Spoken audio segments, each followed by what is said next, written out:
Bonjour à toutes et à tous et bienvenue pour cette nouvelle vidéo spéciale Halloween de Terre du Passé. L'histoire des naufragés de l'Utile que nous allons voir dans ce 3e épisode sur l'île Tromelin est tirée de faits réels. Ces faits prennent place entre le 1er août et le 27 septembre 1761 et ont été relatés dans le livre de bord par l'écrivain du vaisseau Hilarion du Buisson de Kérodic. Certains passages, notamment sur le traitement que subirent les Malgaches, sont choquants.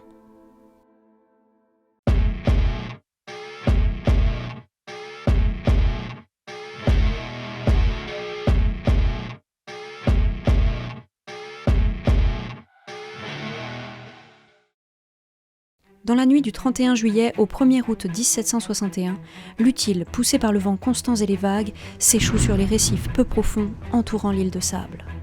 Dans les ténèbres, l'île est invisible, et les marins pensent s'être échoués sur un haut fond, loin de toute terre.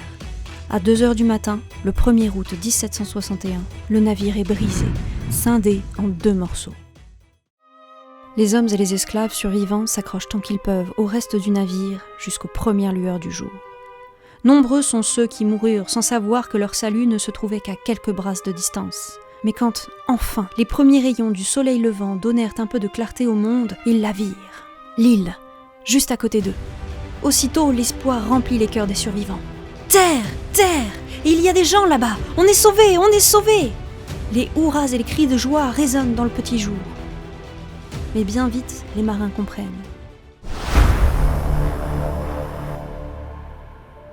La terre est proche, mais la mer est toujours déchaînée et rejoindre la côte sera difficile, voire dangereux.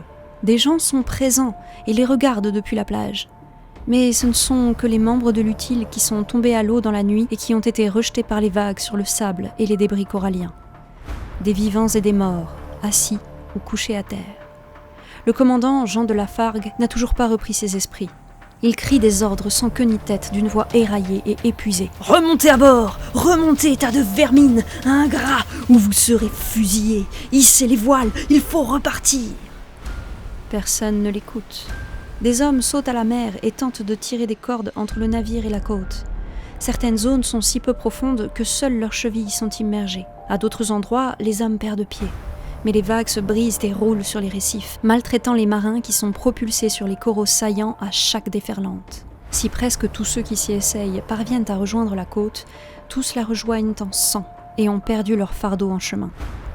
De plus, tous les marins et tous les esclaves ne savent pas nager. Certains s'entassent sur des radeaux de fortune que les plus robustes parviennent à tracter jusqu'à la plage. Si la plupart des marins ne s'occupent pas des Noirs, Barthélemy Castellan du Vernet, pour sa part, s'efforce avec un officier, M. Olivier, de libérer les derniers esclaves pris au piège des cales du navire et de les aider à rejoindre l'île de sable. Seuls 86 Malgaches, hommes et femmes, ont survécu. Jean de Lafargue, malgré sa folie grandissante, est parvenu à rejoindre la côte avec ses hommes. Il semble enfin comprendre et se taire dans un silence de mort, le regard vide, tout aussi perdu que son navire. Castellan ne perd pas un instant. La mer s'apaise un peu et dès que ses hommes sont à terre, il organise leur survie. « Allons, messieurs, du cœur au ventre, il nous faut des vivres, du bois, tous les équipements que nous pourrons récupérer. Avec moi, retournons sur le navire, en ordre !» Il ordonne à un de ses hommes d'emmener des esclaves avec lui pour creuser un puits et trouver de l'eau. Les marins, à nouveau guidés par Castellan, se mettent en action et retournent à bord de l'Utile. Ils parviennent à ramener des vivres, du vin, du cidre, du beurre, du lard, du bœuf, de l'huile et de la liqueur. Les voiles de l'Utile sont récupérées et utilisées pour bâtir des tentes pour les marins. L'écrivain du bord, Hilarion du Buisson de Kérodic, tient un compte précis et rigoureux des réserves de vivres qu'ils sont parvenus à ramener. Tout vol est condamné de la peine capitale. Le manque d'eau douce, cependant, pose un véritable problème dès le 1er août. En seulement quelques heures, 8 esclaves meurent de soif. Ils sont exploités sans ménagement et sont nombreux à mourir d'épuisement et de soif dans les 3 premiers jours, tandis qu'ils creusent pour trouver de l'eau. Finalement, ils parviennent à trouver un peu d'eau saumâtre, tout juste consommable à 5 mètres de profondeur. Mais bien qu'imparfaite, cette eau ne se tarit jamais. Toutefois, comme certains esclaves en firent la preuve, ils ne doivent pas trop en consommer d'un coup pour ne pas tomber malade ou mourir. Mais cette source d'eau se révélera suffisante et même indispensable pour survivre. Dès le 4 août, Castellan dessine les plans d'une embarcation d'assez grande taille et résistante, un catamaran, et ce sont les Malgaches qui servent de main-d'œuvre à sa réalisation en employant le bois de l'Utile. Ils bâtissent une forge, efficace et un four. Le 9 août, les hommes voient au loin un vaisseau à 2 mâts. Aussitôt, ils essayent de lui faire signe, brûlent des barils de poudre, mais le navire s'éloigne sur la route des Indes sans les avoir vus. Les vivres se révélant insuffisants, les survivants commencent rapidement à chasser les oiseaux et les tortues qui ont élu domicile sur ce petit relief de calcaire qui émerge à peine des eaux tourmentées de l'océan Indien tropical. La survie s'organise. Si les marins ne restent pas inactifs, les esclaves sont exploités sans vergogne. Il leur faut 2 mois pour bâtir la Providence, un navire capable d'affronter la mer et d'emporter 122 hommes. Castellan travaille comme 10. Maître charpentier, constructeur, ingénieur du navire, il guide sans relâche la construction et ne ménage pas ses peines. Les Malgaches donnent toute leur force avec lui pour mener à bien leur ouvrage. Le 27 septembre 1761, l'équipage français embarque dans la Providence, abandonnant derrière lui les 60 esclaves survivants, avec une promesse d'un jour revenir les chercher. Les esclaves, abattus, le regard sombre, observent la Providence tandis qu'elle disparaît peu à peu à l'horizon. Castellan a promis de revenir les chercher. Il leur a laissé des vivres, du matériel et, espère-t-il, de l'espoir. Certains disent qu'il reviendra, qu'il tiendra parole. Durant les 4 jours suivants, la Providence progresse et l'océan est avec eux. Les marins naviguent sans grande difficulté. Le vent d'est, quasi permanent sous ces latitudes, les pousse vers Madagascar et leur chance de survie croît à mesure qu'ils approchent des eaux territoriales. Le commandant Jean de Lafargue ne s'est pas remis du naufrage de l'Utile et Castellan reste aux commandes. Enfin, le 1er octobre 1761, la Providence atteint Madagascar.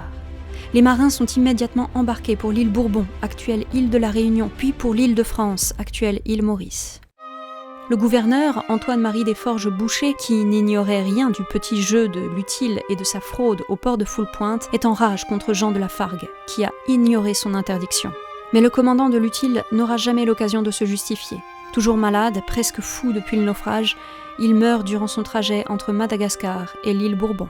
Barthélemy Castellan du Vernet, pour sa part, est un homme de parole. Il a promis aux esclaves de revenir les chercher et il demande encore et encore d'affréter un navire pour aller à l'île de Sable et sauver les derniers survivants. Mais le gouverneur n'a aucune intention de ramener sur l'île 60 Noirs qui seront autant de bouches à nourrir si les Anglais instaurent un blocus. Castellan s'efforce toute une année durant d'envoyer des secours aux esclaves, mais finalement, en août 1762, il abandonne et rentre en France métropolitaine. Ainsi, il laissa derrière lui les esclaves abandonnés de l'Utile, et ils furent oubliés durant 11 longues années. Nous voici, chers amis, au bout de ce 3e épisode. Merci d'avoir regardé cette vidéo jusqu'au bout. Passez une belle soirée. Dans quelques jours, je vous propose de découvrir l'histoire des esclaves abandonnés pour la fin de l'horreur sur l'île Tromelin.